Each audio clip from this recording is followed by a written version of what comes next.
আল্লাহ বলেছেন সুবহানাল্লাযী আসরা বিআবদিহি, আল্লাহ পাক যিনি তার বান্দাকে নিয়ে গেছেন, সফর করিয়েছেন।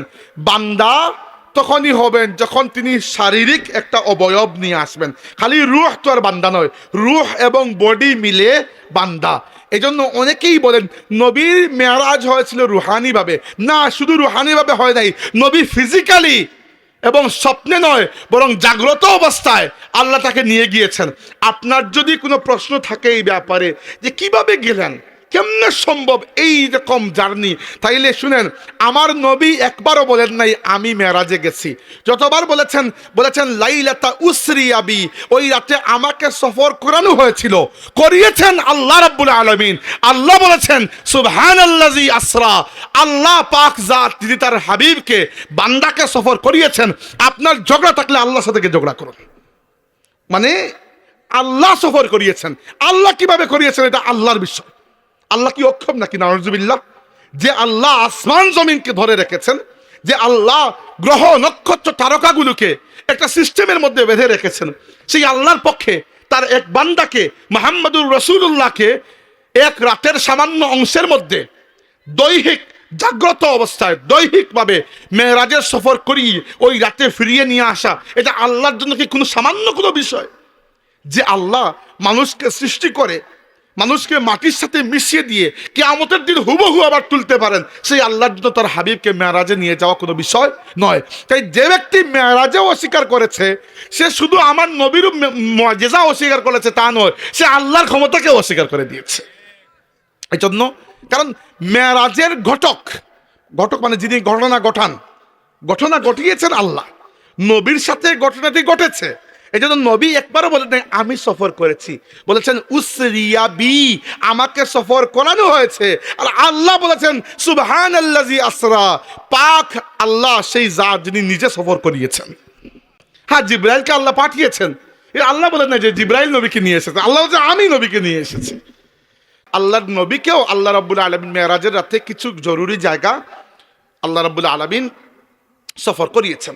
এবং কি রাসূল সাল্লাল্লাহু আলাইহি ওয়াসাল্লাম বলেছেন যে আমি যখন ওই বাইতুল মাকদিসের দিকে যাচ্ছিলাম, মসজিদে আকসার দিকে, প্রতিমধ্যে হেবরন নামক এলাকায় মুসা আলাইহিস সালামের কবর শরীফ, রওজা শরীফ কার? মুসা আলাইহিস সালামের।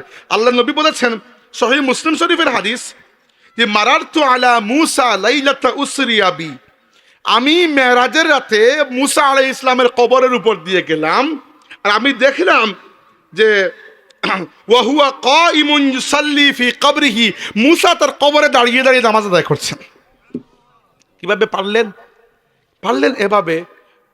আমরা অন্য হাদিস দিয়ে জানি রাসূল সাল্লাল্লাহু আলাইহি ওয়াসাল্লাম বলেছেন ইন্নাল্লাহা হাররামা আলাল আরদি আন তাকুলা আজসাদাল আমবিয়া, নবীদের দেহ ভক্ষণ করাকে আল্লাহ মাটির জন্য হারাম করে দিয়েছেন।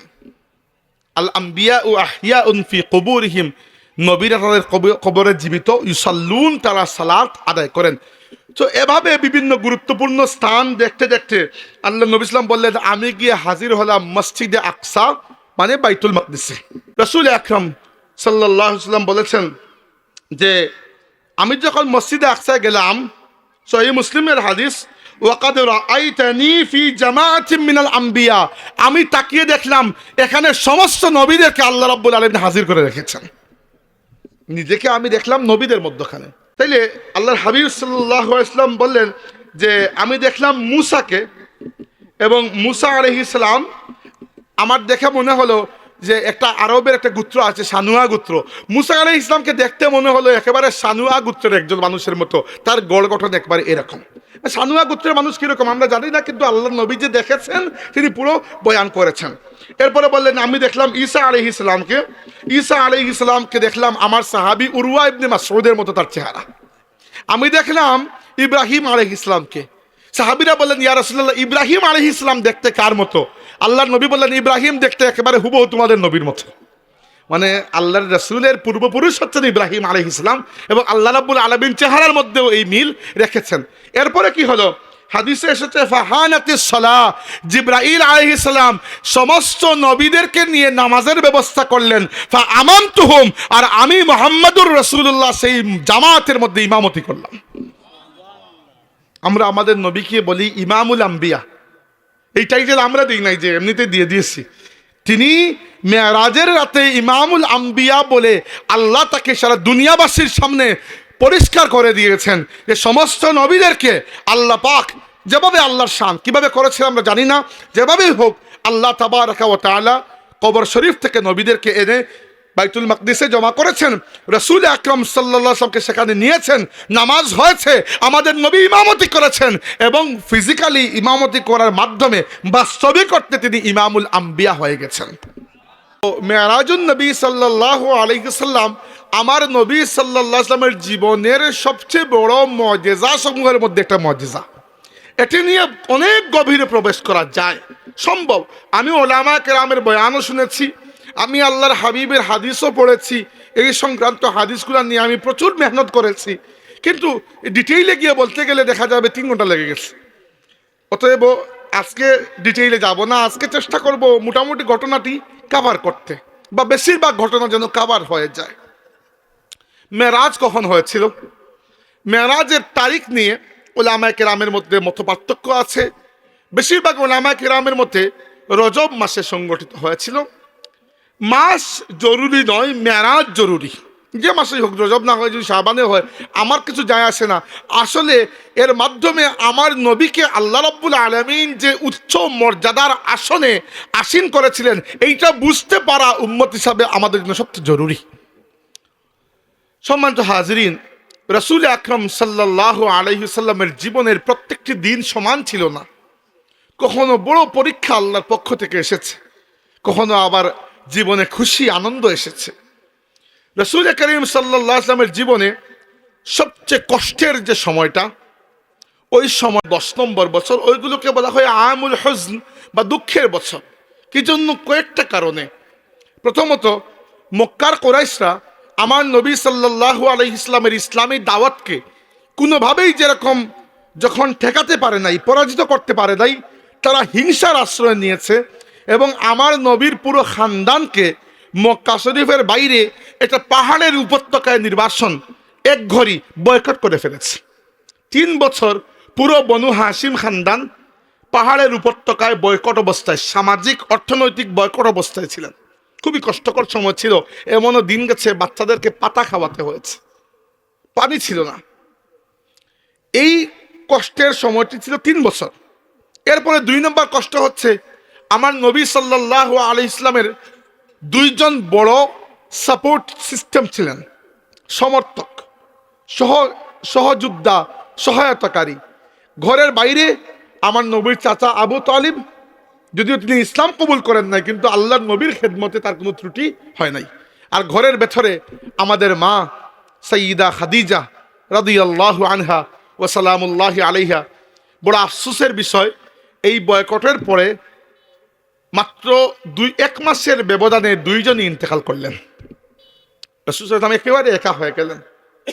তৃতীয়ত, আল্লাহর নবী চিন্তা করলেন যে মক্কার মানুষ যখন আমার দাওয়াত কবুল করছে না, আমি যদি আমার বেস চেঞ্জ করি, অন্য শহরে যাই, ওই শহরের মানুষ আমার দাওয়াত কবুল করে, ওই শহরকে আমার মার্কাজ কেন্দ্র বানিয়ে আমি ইসলামের দাওয়াত ছড়িয়ে দেব। বড় আশা করে যায়েদ ইবনে হারিসা রাদিয়াল্লাহু আনহু উনাকে সাথে নিয়ে গিয়েছিলেন তায়েফ, মক্কা শরীফ থেকে একটু দূরে। তায়েফের মানুষ এই পরিমাণ খারাপ আচরণ করেছিল, তায়েফের মুরব্বী যারা, তারা মৌখিকভাবে যত ধরনের অপমান করা সম্ভব সবই করেছিল। আর তায়েফের যুবক যারা, এরা পাথরের বৃষ্টির মতো আমার নবীর উপরে পাথর নিক্ষেপ করেছে। রাসূল আকরাম সাল্লাল্লাহু আলাইহি ওয়াসাল্লাম 3 বার অচেতন হয়েছেন, আল্লাহর কাছে দোয়া করেছেন, আল্লাহুম্মা ইলাইকা আশকু দাফা কুওয়াতি ওয়া কিল্লাতা হিলাতি ওয়া হাওয়ানি আলান নাস ইয়া আরহামার রাহিমিন ইলা মান তাকিলুনি। আল্লাহ, আমি স্বীকার করছি আমার শক্তি কম, আমার রসদপত্র কম, মানুষ কম, কিন্তু তুমি কার হাতে আমাকে ছেড়ে দিলে? এরা কি এখন আমার সাথে যা ইচ্ছা আচরণ করবে?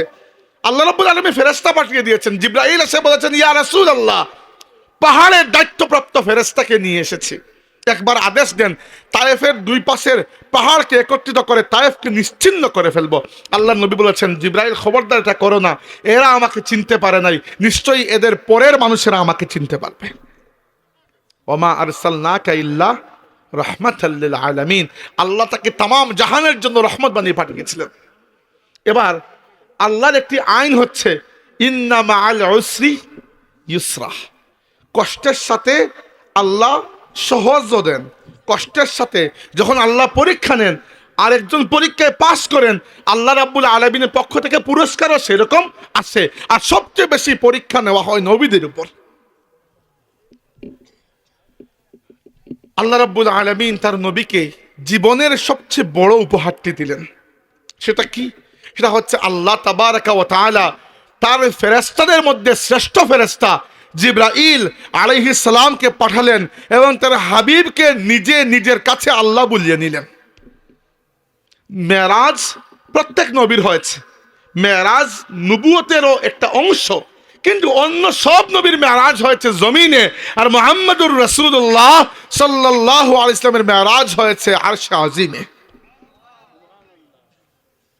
এটা আমাদের জন্য খুশির, কারণ আমাদের নবীর যা কিছু বড়, আমরা সব কিছুতে খুশি। এটাই শানে রিসালাত, এটাই সুন্নি হওয়া। সুন্নি হওয়া মানে আল্লাহর রসুলের সুন্নত সিরাত এবং সাহাবা কিরামের সাথে যাদের সবচেয়ে বেশি তাআল্লুক, তারাই সুন্নি। সম্মানিত হাজিরিন, এই মেরাজের ঘটনার একটাই সমস্যা, সেটা হচ্ছে মেরাজের পুরো ঘটনা কোনো এক জায়গায় আল্লাহর রসুল বলেন নাই। একজন এসে জানতে চেয়েছে এক টুকরা বলেছেন, আরেকজন বলেছে আরেক টুকরা।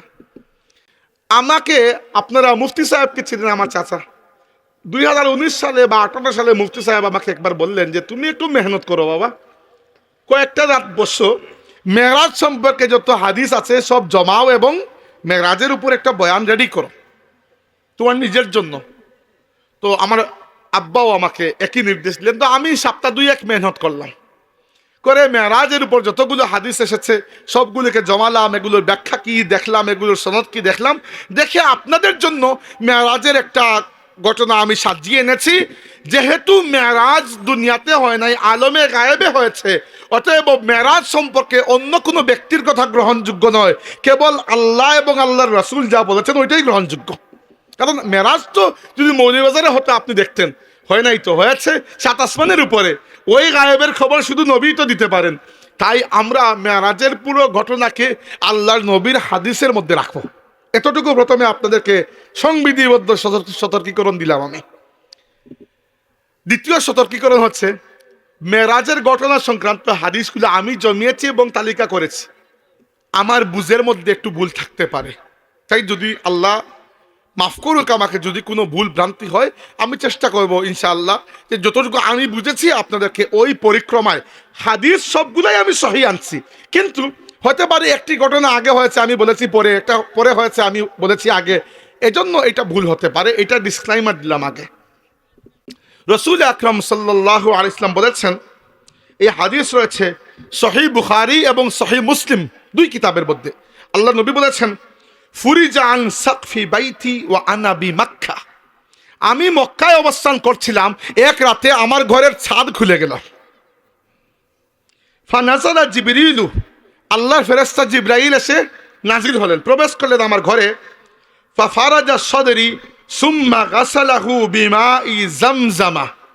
জিবরাইল আমার বক্ষ বিদারণ করে, আমার বুক চিরে আমার কলব বের করে জমজমের পানি দিয়ে পরিষ্কার করে আবার জায়গা মতো প্রতিস্থাপন করে দিলেন। কি জন্য করলেন? কারণ রাসূলুল্লাহ সাল্লাল্লাহু আলাইহি ওয়াসাল্লাম থাকেন এই দুনিয়াতে, যাবেন এমন এক জায়গায় যেখানে হিসাব কিতাব সম্পূর্ণ ভিন্ন। এই দুনিয়ার নিয়মকে আল্লাহ সময় এবং স্থান এই দুইটার সাথে বেঁধে দিয়েছেন। আপনার প্রত্যেকটি কাজ হয় অতীত নাইলে বর্তমান নাইলে ভবিষ্যৎ, এই 3 কালের সাথে সীমাবদ্ধ। আর নবী যেখানে যাচ্ছেন সেখানে নাই অতীত, নাই বর্তমান, নাই ভবিষ্যৎ, কিছুই নাই। দুনিয়াতে স্থান আছে, ওইখানে স্থান আছে কিনা আল্লাহ জানে, কি আছে কি না আছে জানি না। তো এই জন্য মানে এক জায়গা থেকে আরেক জায়গা যাচ্ছেন। এই প্রস্তুতিটা জমজমের পানি দিয়ে আল্লাহর হাবিবের পাক কলবকে আল্লাহ রাব্বুল আলামিন আবার ধুয়ে ওই মেরাজের জন্য একটা প্রস্তুতি জিবরাইল আলাইহিস সালামের মাধ্যমে আল্লাহ তাবারাকা ওয়া তাআলা সারিয়ে নিলেন। এরপরে আল্লাহ নবী সাল্লাল্লাহু আলাইহি ওয়াসাল্লাম বলেছেন যে জিবরাইল তাকে ওই বক্ষ বিদারণ করলেন ঘর থেকে বের করে কাবা শরীফের পাশে। ওইটা শেষ করার পরে যখন ওই রুহানি অপারেশন হয়ে গেল, তখন হাদিসে এসেছে সহিহ মুসলিম কিতাবের মধ্যে আল্লাহ নবী বলেছেন যে উতিতু বিল বুরাক, আমার সামনে নিয়ে আসা হলো বুরাক। বুরাক নাম শুনেছেন নিশ্চয়ই। বুরাক কি? ওয়া হুয়া দাব্বাতুন আবয়াদু তাওয়িলুন ফাওকাল হিমারি ওয়া দুনাল বাগলি। এটা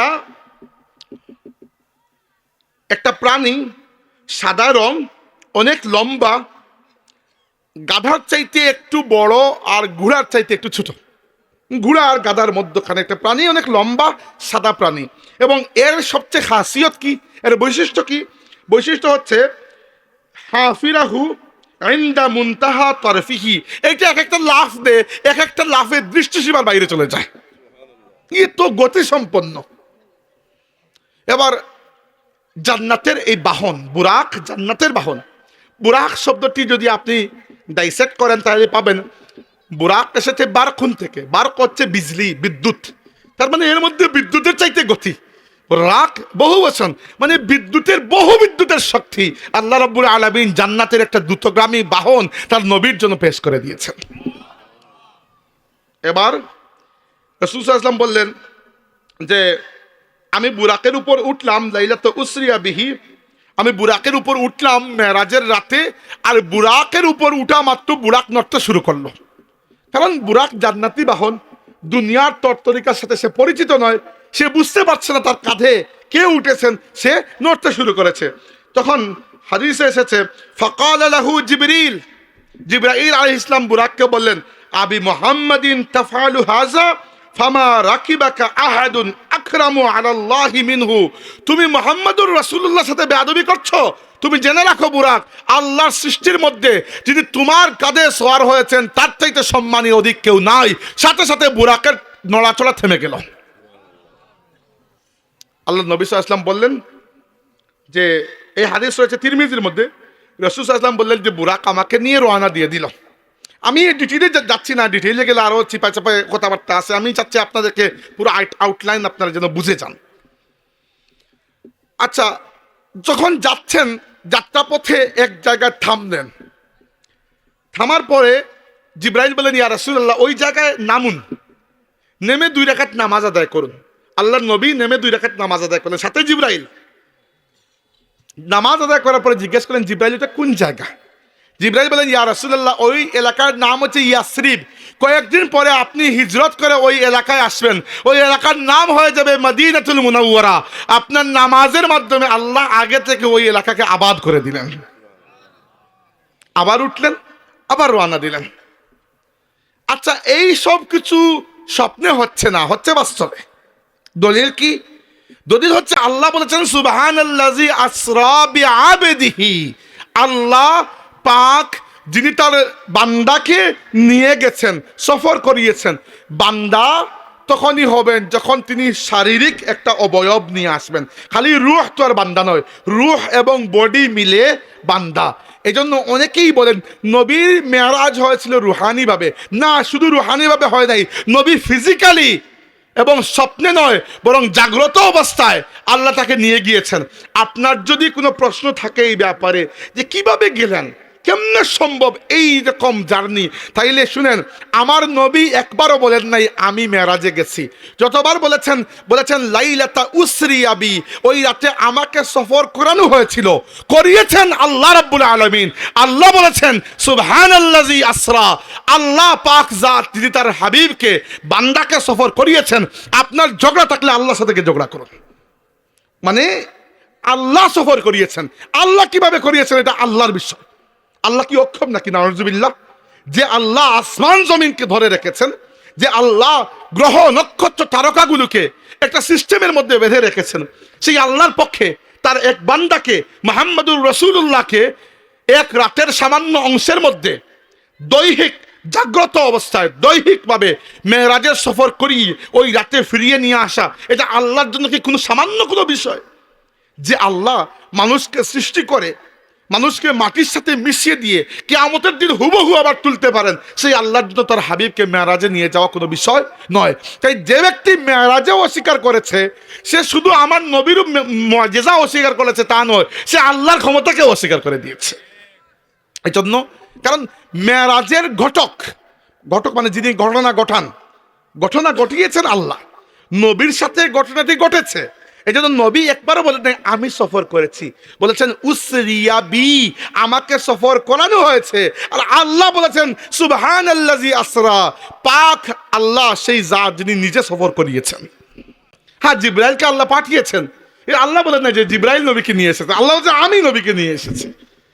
তো রাসূল সাল্লাল্লাহু আলাইহি ইসলাম যাত্রা পথে আবার থামলেন। জিবরাইল বলেন ইয়া রাসূলুল্লাহ, এই জায়গায় 2 রাকাত নামাজ পড়ুন।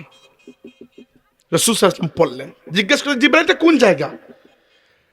রাসূল সাল্লাল্লাহু আলাইহি ওয়াসাল্লাম বললেন, জিবরাইল বলেন ইয়া রাসূলুল্লাহ, এটা হচ্ছে তুরে সিনা, এই পর্বত যেখানে মুসা আলাইহিস সালাম আল্লাহর সাথে কথোপকথন করেছিলেন। আবার চললেন, খানিকক্ষণ পরে আবার থামলেন। জিবরাইল বলেন ইয়া রাসূলুল্লাহ, 2 রাকাত নামাজ আদায় করুন। নামাজ আদায় করলেন। জিজ্ঞেস করলেন জিবরাইল এটা কোন জায়গা? জিবরাইল বলেন ইয়া রাসূলুল্লাহ, এটা হচ্ছে বাইতুল লাহম, ইংরেজিতে বেথলেহেম বলে। এটা সেই জায়গা যেখানে আল্লাহর রাসূল ঈসা আলাইহিস সালামের জন্ম হয়েছিল। এইভাবে গুরুত্বপূর্ণ যত জায়গা আছে এগুলোকে আবাদ করে করে তিনি গেলেন। তার মানে আমরা কি বুঝতে পারলাম? গুরুত্বপূর্ণ জায়গায় সফর করা, ওইখানে বরকতের উদ্দেশ্যে নামাজ পড়া, এটা সুন্নত। ওই যে আমরাও মক্কা শরীফ মদিনা শরীফে যাই উমরা করতে, হজ করতে, এরপরে আমরা জিয়ারা সফরে যাই। জিয়ারা বুঝেন, গাড়ি ডাকে দেখবেন জিয়ারা কি জন্য? উহুদের ময়দানে নিয়ে যায়, বদরের ময়দানে দেখাতে নিয়ে যায়, খন্দকে যেখানে পরীক্ষা খনন করা হয়েছিল নিয়ে যায়। এইগুলো দেখা সুন্নত, কারণ আল্লাহর নবীকেও আল্লাহ রাব্বুল আলামিন মেরাজের রাতে কিছু জরুরি জায়গা আল্লাহ রাব্বুল আলামিন সফর করিয়েছেন। এবং কি রাসূল সাল্লাল্লাহু আলাইহি ওয়াসাল্লাম বলেছেন যে আমি যখন ওই বাইতুল মাকদিসের দিকে যাচ্ছিলাম, মসজিদে আকসার দিকে, প্রতিমধ্যে হেবরন নামক এলাকায় মুসা আলাইহিস সালামের কবর শরীফ, রওজা শরীফ কার? মুসা আলাইহিস সালামের। আল্লাহ নবী বলেছেন, সহিহ মুসলিম শরীফের হাদিস, যে মারারতু আলা মুসা লাইলাতা উসরিয়া বি, আমি মেরাজের রাতে মুসা আলাইহিস সালামের কবরের উপর দিয়ে গেলাম, আর আমি দেখলাম যে ওয়া হুয়া কাইমুন ইউসাল্লি ফি কবরিহি, মুসা তার কবরে দাঁড়িয়ে দাঁড়িয়ে নামাজ আদায় করছেন।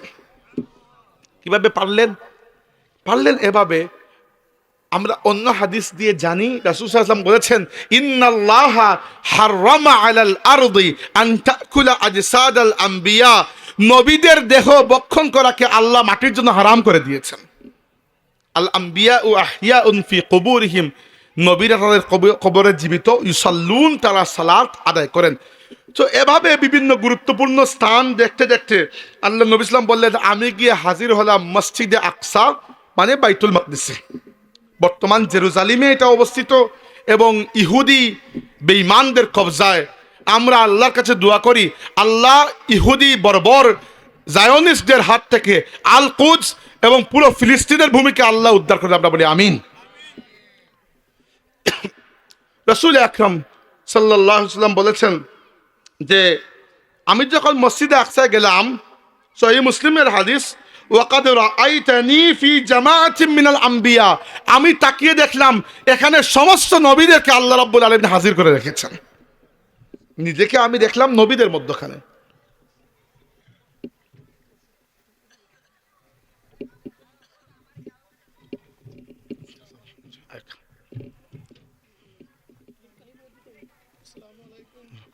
সম্মানিত হাজিরিন, কথা শুনেন আমার।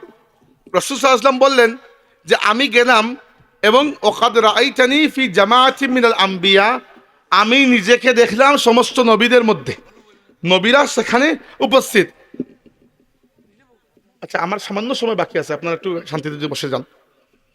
তাইলে আল্লাহর হাবিব সাল্লাল্লাহু আলাইহি ওয়াসাল্লাম বললেন যে আমি দেখলাম মুসাকে, এবং মুসা আলাইহিস সালাম আমার দেখে মনে হলো যে একটা আরবের একটা গোত্র আছে সানুয়া গোত্র। মুসা আলাইহিস সালামকে দেখতে মনে হলো একেবারে সানুয়া গোত্রের একজন মানুষের মতো, তার গড় গঠন একবারে এরকম। সানুয়া গোত্রের মানুষ কিরকম আমরা জানি না, কিন্তু আল্লাহ নবী যে দেখেছেন তিনি পুরো বয়ান করেছেন।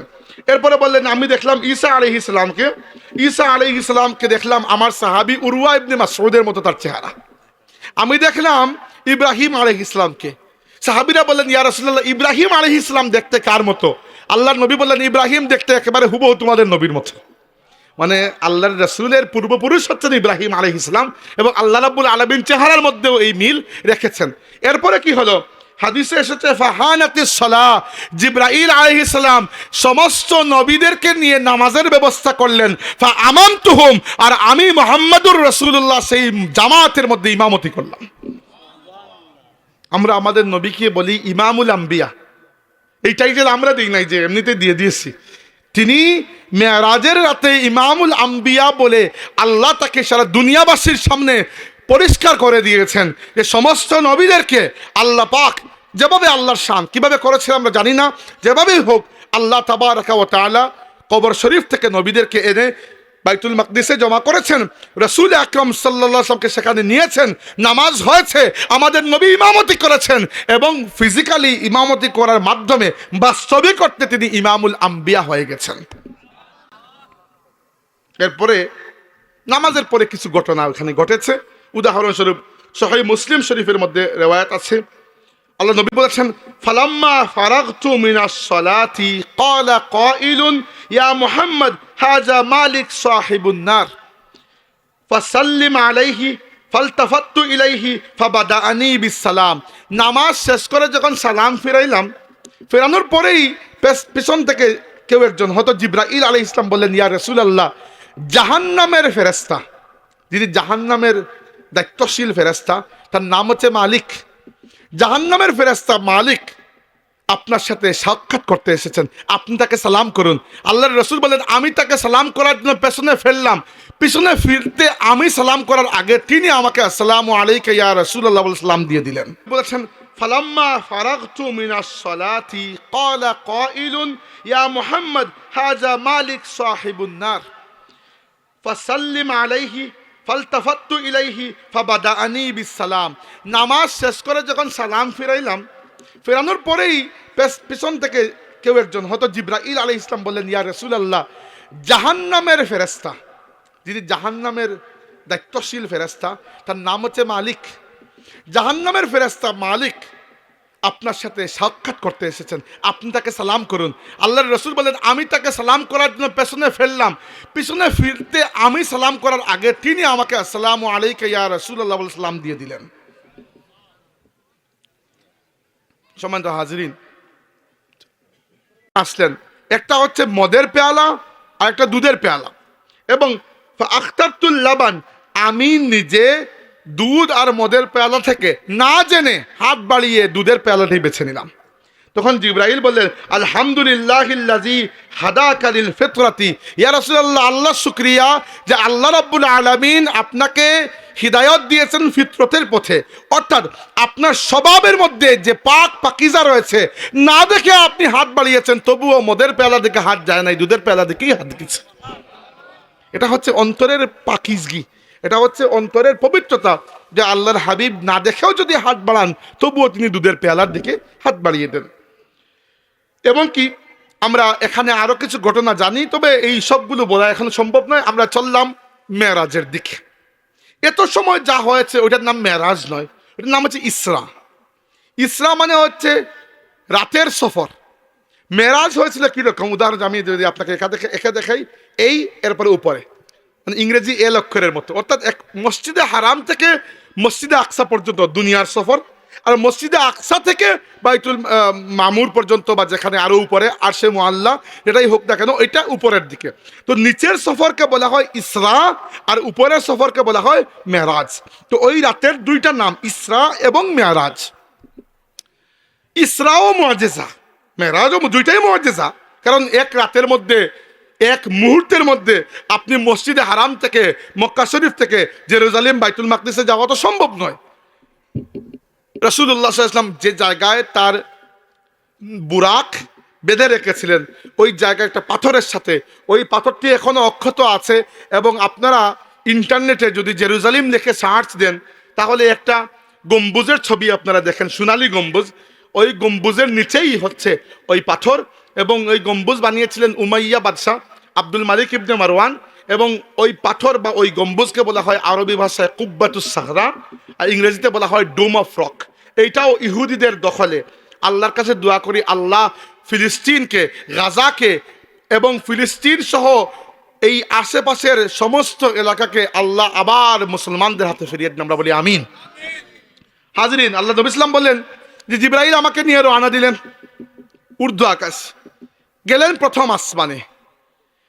এবার জিবরাইল প্রথম আসমানে যাবার সময় জিবরাইল আলাইহিস ইসলাম প্রথম আসমানে পৌঁছে প্রথম আসমানের দরজায় কড়া নাড়লেন। দরজা কিরকম আমরা জানি না, আল্লাহ নবী বলেছেন যে দরজায় কড়া নাড়লেন। এবার আসমানের প্রহরী যে ফেরেশতা, উনি ডাক দিয়ে জিজ্ঞেস করলেন যে কে এসেছে? বললেন আমি জিবরিল। জিজ্ঞেস করলেন যে ওমান মাআকা, তোমার সাথে কে এসেছে? তিনি বললেন মুহাম্মদ সাল্লাল্লাহু আলাইহি সাল্লাম, মুহাম্মদ সাল্লাল্লাহু আলাইহি সাল্লাম আমার সাথে এসেছে। আসমানের ফেরেশতা জিজ্ঞেস করলেন ওয়াকাদ উরসিলা ইলাইহি, তাকে কি কেউ আহ্বান করেছে? জিবরাইল বললেন নাম, হ্যাঁ, তাকে আহ্বান আল্লাহ নিজে তাকে আমন্ত্রণ করেছেন। ফেরেশতা প্রথম আসমানের দুয়ার খুললেন এবং বললেন মারহাবান মারহাবান বিহি ফানি'মাল মুজিউ জাআ। ফেরেশতা শুভেচ্ছা স্বাগতম বলে তাকবীর দিয়ে বললেন যে যিনি এসেছেন তার চেয়ে উত্তম আর কি হতে পারেন না। আল্লাহ তাবারাকা ওয়া তাআলা ওইদিকে আরেকটা ব্যবস্থা করলেন, যে নবী রাসূল 1,24,000 পয়গম্বর যারা ছিলেন বাইতুল মাকদিসে, তাদের থেকে আল্লাহ কিছু নবী রাসূলকে, যেভাবে আল্লাহর শান আমি জানি না কিভাবে আল্লাহ রাব্বুল আলামিন আসমানে বিভিন্ন আসমানে নিয়ে আসলেন তার শ্রেষ্ঠ নবী তার হাবিবকে স্বাগতম এবং মুবারকবাদ জানানোর জন্য। হাদিসে এসেছে রাসূল সাল্লাল্লাহু আলাইহি ওয়াসাল্লাম বলেছেন প্রথম আসমানে গিয়ে আমি সাক্ষাৎ করলাম আমাদের মানব জাতির বাবা আদম আলাইহিস সালামের সাথে। আমি আদম আলাইহিস সালামকে সালাম দিলাম, তিনি সালামের জবাব দিলেন এবং মারহাবান মারহাবান বলে আমাকে ওয়েলকাম করলেন। দ্বিতীয় আসমানে গেলাম, একইভাবে ফেরেশতা জিজ্ঞাসা করলেন কে এসেছে? জিবরাইল। সাথে কে? মুহাম্মদ সাল্লাল্লাহু আলাইহি ওয়াসাল্লাম। তাকে কি ডাকা হয়েছে? হ্যাঁ, ডাকা হয়েছে। ফেরেশতা দরজা খুলে বললেন মারহাবান, আসেন আসেন। ওই দ্বিতীয় আসমানে গিয়ে রাসূল সাল্লাল্লাহু আলাইহি ওয়াসাল্লাম সাক্ষাৎ করলেন দুইজন নবীর সাথে, ঈসা আলাইহিস সালাম এবং ইয়াহইয়া আলাইহিস সালাম।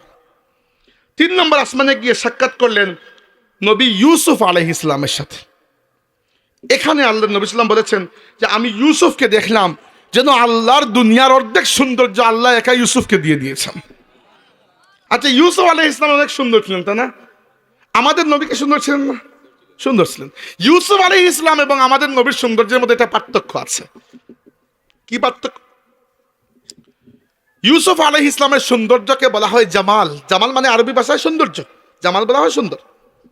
ইউসুফের মধ্যে জামাল ছিল, আমার নবীর মধ্যেও জামাল ছিল। এতটুকু পর্যন্ত দুজন সেম সেম। ইউসুফের মধ্যেও জামাল ছিল আলাইহিস সালাম এবং আমার নবী সাল্লাল্লাহু আলাইহি ওয়াসাল্লামের মধ্যেও জামাল ছিল, কিন্তু আমার নবীর জামালের পরে জালালের একটা এক্সট্রা লেয়ার আল্লাহ দিয়ে দিয়েছিলেন। এটাকে বলা হয় হাইবা, এটাকে বলা হয় হাইবা। এই হাইবার জন্য সাহাবায়ে কেরাম বলেছেন আমরা কোনোদিন আল্লাহর নবীর চোখের দিকে চুকলে তাকানোর সাহস করি নাই, কারণ চেহারার মধ্যে সৌন্দর্য, আবার দেখলে শ্রদ্ধায় মাথা নত হয়ে আসতো। আর আল্লাহর রাসূলের সৌন্দর্যের একটা চরম পরিচয় বহনকারী বিষয় হচ্ছে রাসূলুল্লাহ সাল্লাল্লাহু আলাইহি ওয়াসাল্লামের চোখ মুবারকের পাপড়ি সবসময় চোখের পানিতে ভিজা, আর একই সাথে ঠোঁটের মধ্যে সবসময় মুচকি হাসি লাগাতো। তো এই সৌন্দর্যকে বর্ণনা করা সম্ভব নয়। তিনি কখনো চোখের মধ্যে সুরমা দিয়েছেন, কিন্তু সুরমা দেওয়ার দরকারই হয় নাই, আল্লাহ কুদরতিভাবে তার চোখের মধ্যে কুহুল কাজল পরিয়ে দিয়েছিলেন। তো রাসূল সাল্লাল্লাহু আলাইহি ওয়াসাল্লাম বলেছেন প্রথম আসমানে সাক্ষাৎ করলাম নবী আদম আলাইহিস সালামের সাথে, 2 নম্বর আসমানে নবী ঈসা এবং নবী ইয়াহইয়া আলাইহিস সালামের সাথে, 3 নম্বর আসমানে নবী ইউসুফ আলাইহিস সালামের সাথে, 4 নম্বর আসমানে নবী ইদ্রিস আলাইহিস সালামের সাথে। আচ্ছা, এদের মধ্যে সবাই আমাদের নবী সাল্লাল্লাহু আলাইহি ওয়াসাল্লামকে ভাই বলে সম্বোধন করেছে, কারণ এক নবী আরেক নবীর ভাই হয়।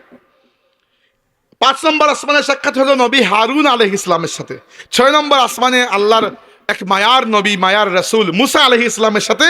আর 7 নম্বর আসমানে আমি গিয়ে সাক্ষাৎ করলাম আমার বাবা মুসলিম জাতির পিতা সাইয়্যিদুনা ইব্রাহিম খলিলুল্লাহর সাথে সাল্লাল্লাহু আলাইহি ওয়াসাল্লাম।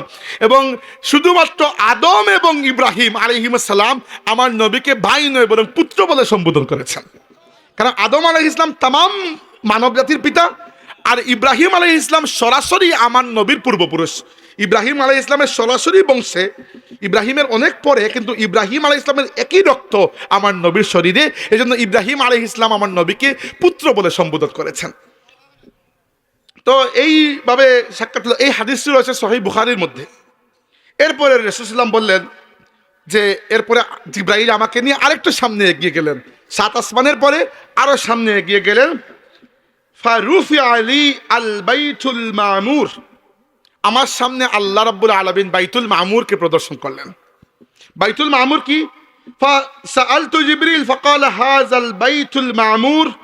জিবরাইলকে বললাম, জিবরাইল এইটা কি? জিবরাইল বলে, ইয়া রাসূলুল্লাহ, এটা হচ্ছে বাইতুল মামুর, ফেরেশতাদের কিবলা। এটা হচ্ছে আমাদের জন্য যেরকম মক্কা শরীফ, কাবা শরীফ, মসজিদে হারাম, ফেরেশতাদের জন্য বাইতুল মামুর। তো বাইতুল মামুরের বৈশিষ্ট্য হচ্ছে ইউসাল্লি ফিহি কুল্লা ইয়াউমিন ৭০ আলফা মালাকিন ইযা খারাজু লাম ইয়াউদুহু ইলাইহি আখিরা মা আলাইহিম। সহিহ বুখারী শরীফের riwayat। জিবরাইল বললেন, ইয়া রাসূলুল্লাহ, এই বাইতুল মামুরে প্রত্যেক দিন ৭০,০০০ ফেরেশতা প্রবেশ করে আল্লাহর ইবাদত করেন। একবার যারা বের হয়ে আসেন, কিয়ামত পর্যন্ত দ্বিতীয়বার এরা আর সুযোগ পাবেন না। ওমা ইয়ালামু জুনুদা রাব্বিকা ইল্লাহু, হে নবী, আপনার রবের সেনাবাহিনীর সংখ্যা কত তিনি ছাড়া আর কেউ জানেন না। তো আল্লাহ রাব্বুল আলামিন মুসলমানদেরকেও প্রোটেকশন দেওয়ার জন্য ফেরেশতাদেরকে নিযুক্ত করেছেন। ইউরসালু আলাইকুম হাফাজা, হেফাজতের জন্য আল্লাহ মুহাফিজ, ফেরেশতাদেরকে আল্লাহ মুহাফিজ বানিয়ে দেন আপনার। ওই যে প্রায় সময় দেখা যায় যে দেখবেন আপনি ছোট্ট একটা বাচ্চা বিছানার পাশে পড়ে যাচ্ছে কিন্তু পড়ে নাই, ওইদিকে আবার সরে গেছে। আপনারা মনে হবে জীবনে যে গাড়ি একবারে পাশ দিয়ে চলে গেছে কিন্তু আপনি অ্যাক্সিডেন্ট হয় নাই, কি জন্য? ফেরেশতা বাঁচিয়ে দিয়েছেন, ফেরেশতা ধাক্কা দিয়ে বাঁচিয়ে। একমাত্র একটা সময় বাঁচাবেন না, যখন আল্লাহর পক্ষ থেকে মৃত্যুর আদেশ আসবে, নাইলে ফেরেশতা মুমিন মুসলমানকে বাঁচিয়ে দেন। আজকে আমাকে বাঁচিয়ে দেন। আজকে আমরা অ্যাক্সিডেন্ট করেছিলাম, আমার গাড়ি অ্যাক্সিডেন্ট হয়েছিল শাদিপুরে। এটা বাদ দেন, ওইটা একটা ঘটনা। আমি গাড়ি পরে চেঞ্জ করে ওইটা শেরপুর রেখে পরে মৌলভীবাজার গেছি। ভয়ঙ্কর ঘটনা, আল্লাহ মাফ করেছেন। তো এখানেও তো ফেরেশতাই বাঁচিয়েছেন, মানে আল্লাহর হুকুমে ফেরেশতাই বাঁচিয়ে দিয়েছেন। আর ফেরেশতাদেরকে সবসময় পাশে রাখবেন। ফেরেশতাকে যত পাশে রাখবেন, শয়তান তত দূরে থাকবে। শয়তান ফেরেশতাকে ভয় পায়। আর ফেরেশতাকে পাশে রাখার জন্য দুইটা জরুরি জিনিস করতে হয়। একটা হচ্ছে পাক সাফ থাকার চেষ্টা করবেন, মানে সবসময় উজু রাখলে তো ভালো হয়। যদি অজু রাখতে নাও পারেন, অন্তত পক্ষে প্রস্রাব পায়খানার পরে যেন ভালো করে আপনি পরিষ্কার হয়েছেন খেয়াল রাখবেন, এটা জরুরি। আর ২ নম্বরটা হচ্ছে দৈনন্দিন কিছু তাসবিহ আছে আল্লাহ নবী শিখিয়ে দিয়েছেন। ওই যে ফাতিমি তাসবিহ বলেন না যেগুলা, ওইগুলা, ওই যে সুবহানাল্লাহ, আলহামদুলিল্লাহ, আল্লাহু আকবার ৩৩ বার, ৩৩ বার, ৩৪ বার, এইগুলা এত বরকতময়, বাদ দেবেন না এগুলো। আল্লাহকেও আছে, বাদ দেবেন না। এটলিস্ট সকাল সন্ধ্যায় এই তাসবিহগুলো পাঠ করবেন। আল্লাহ আপনার হেফাজতের জন্য, উলামা কেরাম বলেছেন যে যদি সব হাদিসগুলোকে হিসাব করি, ফেরেশতা আমাদের হেফাজতে কয়জন? কমসে কম একজন মুমিনের জন্য 40-এর উপরে ফেরেশতা আল্লাহ হেফাজতে নিযুক্ত করে দেন। এবং ফেরেশতার আরেকটা সুবিধা, ফেরেশতা কিছুই ভুলেন না।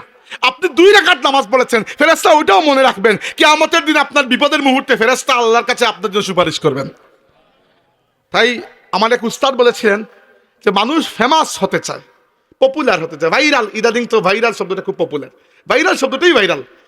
আচ্ছা, তো মানুষ ভাইরাল পপুলার হতে চায়, ফেমাস, পরিচিত। মানুষের কাছে ফেমাস হওয়ার সমস্যা হচ্ছে মানুষ 2 দিন পরে আপনাকে ভুলে যাবে। মানুষ নিজের মা বাবাকেও 2 দিন পরে ভুলে যায়, আপনি তো খুন স্যার। কিন্তু ফেমাস হতে হলে ফেরেশতাদের কাছে ফেমাস হন। ফেরেশতারা কখনো কিছু ভুলেন না, দুনিয়াতেও ভুলবেন না, কিয়ামতের ময়দানেও আপনার জন্য আল্লাহর কাছে শাফাআত করবেন। তো হাজির, যেটি বলছিলাম, ফেরেশতাদের কিবলা আল্লাহ নবী পরিদর্শন করলেন।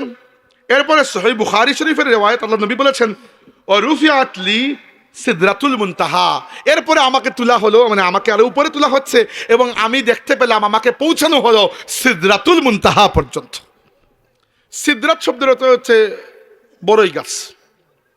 সিদরাত বড়ই গাছ, আর এটা গাছ, বড়ই গাছ। আর মুনতাহা দ্য লাস্ট বর্ডার, এন্ড, যেটা যেখানে সীমানা। এখানে কি? এটা আল্লাহর সৃষ্টির সীমানা শেষ। এরপরে আল্লাহ রাব্বুল আলামিন, কিভাবে সেটা আল্লাহ জানেন, কিভাবে আমরা জানি না। তো এখান পর্যন্ত ফেরেশতারা যেতে পারেন, এরপরে ফেরেশতাদেরও যাওয়ার কিন্তু অনুমতি নাই। মনে রাখবেন, সব ফেরেশতা বরাবর নয়, ফেরেশতাদের মধ্যেও ক্যাটাগরি আছে। সবচেয়ে শ্রেষ্ঠ ফেরেশতা হচ্ছেন 12 জন ফেরেশতা। এর মধ্যে এদেরকে বলা হয় আল মুকাসসিমাতি আমরা। এই 12 জন হচ্ছেন, 4 জনের নাম আমরা সবাই জানি, জিব্রাইল, মিকাইল, ইসরাফিল এবং মালাকুল মাউত, বা আমরা কেউ কেউ আজরাইল বা ইসরাইল নামেও চিনি। তাওরাতে দুইটাই আছে। কুরআন শরীফে তাকে বলা হয়েছে মালাকুল মাউত বা মৃত্যুর ফেরেশতা। জিব্রাইল আলাইহিস সালামের দায়িত্ব হচ্ছে আল্লাহর পক্ষ থেকে নবীদের কাছে ওহী নিয়ে আসা, অথবা আল্লাহর অবাধ্য কওমের উপর আযাব, ওটাও জিব্রাইল নিয়ে আসেন। মিকাইলের দায়িত্ব হচ্ছে বৃষ্টি, মেঘমালা এবং বাতাস প্রবাহ করা, সঞ্চালন করা।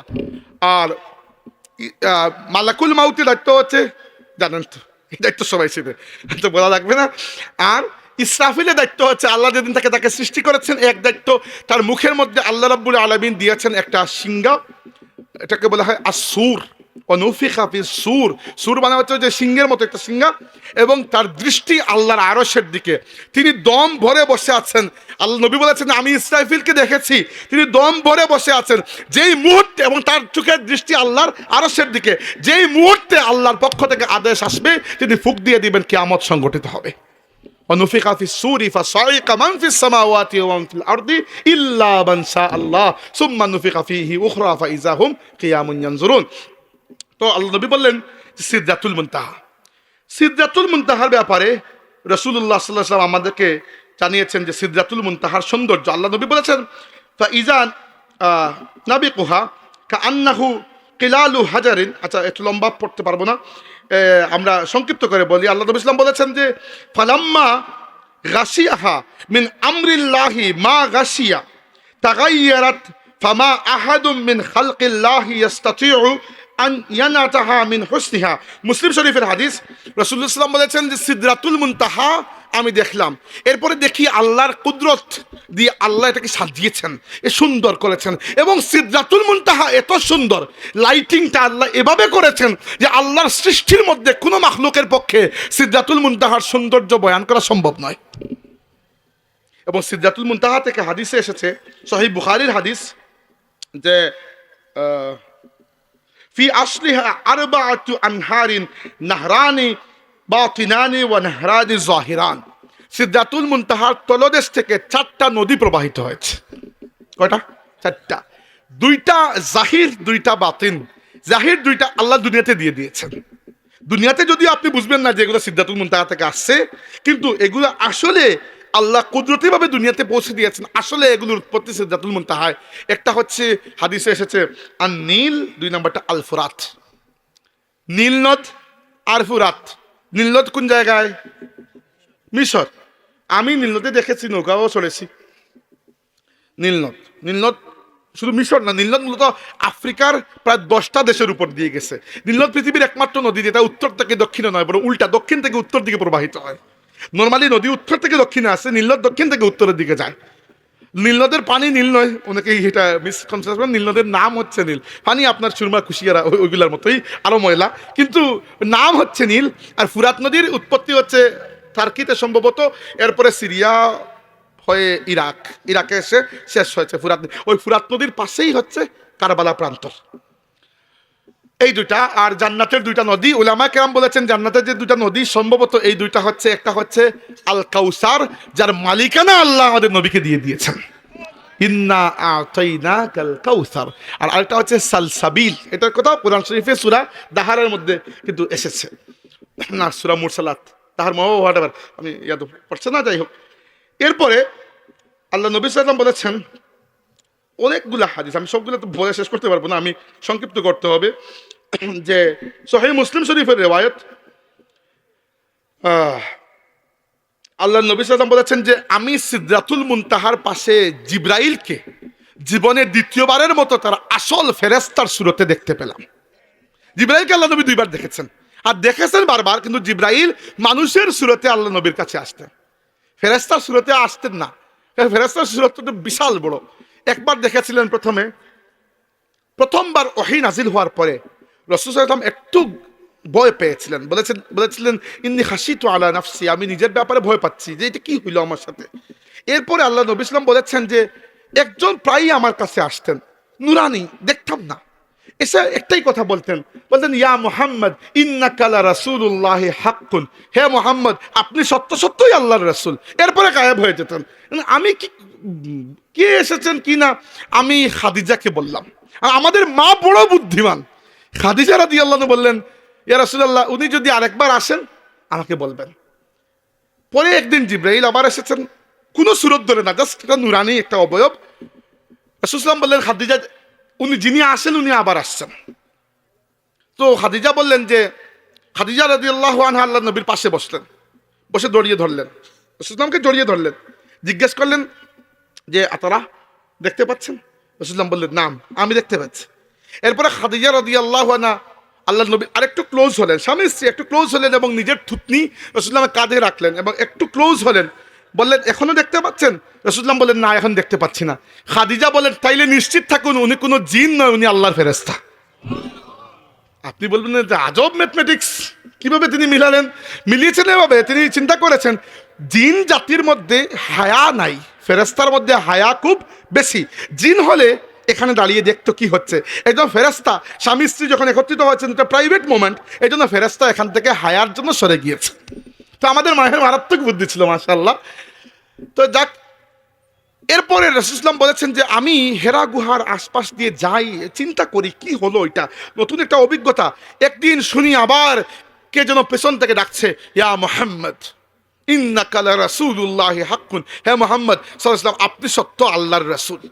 তাকিয়ে দেখি পেছনে যে আসমান জমিন কভার করে কেউ একজন দাঁড়িয়ে আছে, বিশাল এক সৃষ্টি।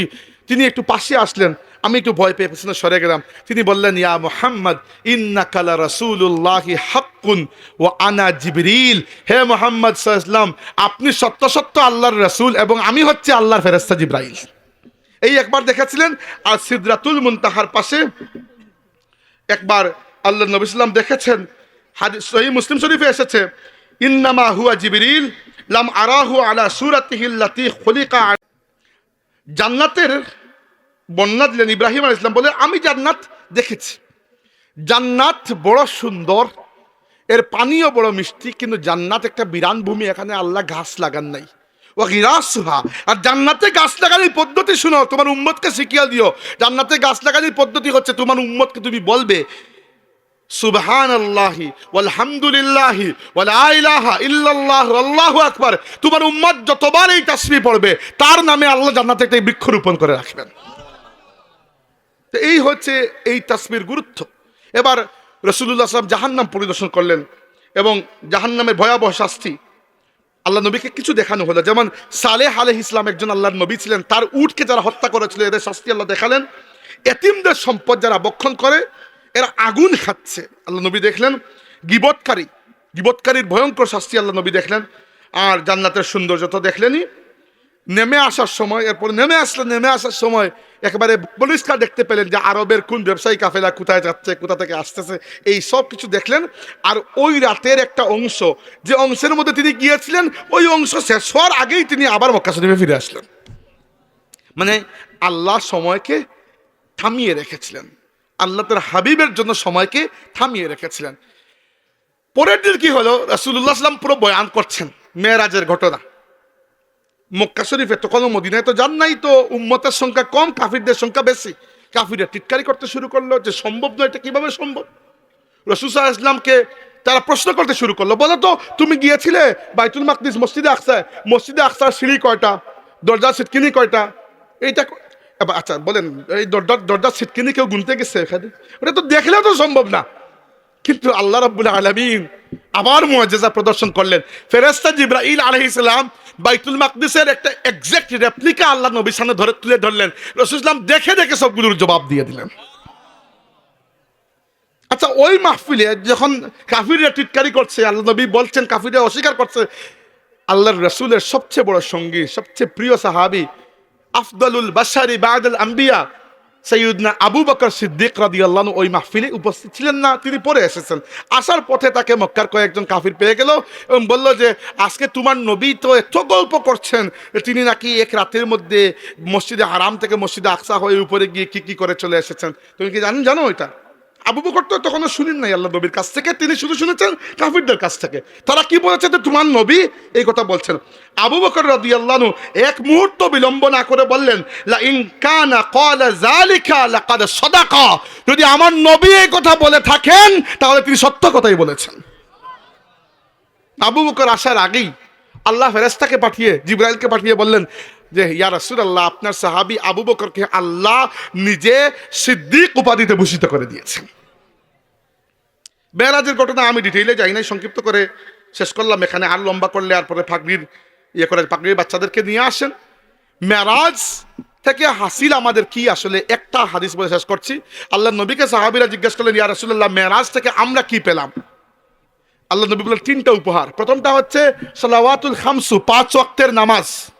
2 নম্বরটা হচ্ছে খাওয়াতিমু সূরাতুল বাকারা, সূরা বাকারার শেষাংশ, ওই আমানার রাসূলু বিমা উনজিলা ইলাইহি থেকে শেষ পর্যন্ত। ওইটাকে আল্লাহ দুনিয়াতে দেন নাই, মেরাজে তার নবীকে নিয়ে ওইখানে নিজে দিয়ে দিয়েছেন। আর যে ব্যক্তি প্রতি রাত্রে ঘুমানোর সময় এই 2টা আয়াত তিলাওয়াত করে, তার পুরো রাতের ইবাদত হিসাবে ওই 2টা আয়াত যথেষ্ট হয়ে যায়। আর 3 নম্বর, আল্লাহ তার নবীকে কথা দিয়েছেন, হে আমার নবী, যদি আপনার উম্মত আপনার কোনো উম্মত আল্লাহর সাথে শিরিক না করে, আল্লাহর সাথে শিরিক না করে, বাকি যত গুনাহ করে আমি আল্লাহর কাছে আসুক, আমি আল্লাহ তার সমস্ত গুনাহকে মাফ করে দেব। আল্লাহ পাক কবুল করুন। ওয়া আখিরু দাওয়ানা আনিল হামদুলিল্লাহ।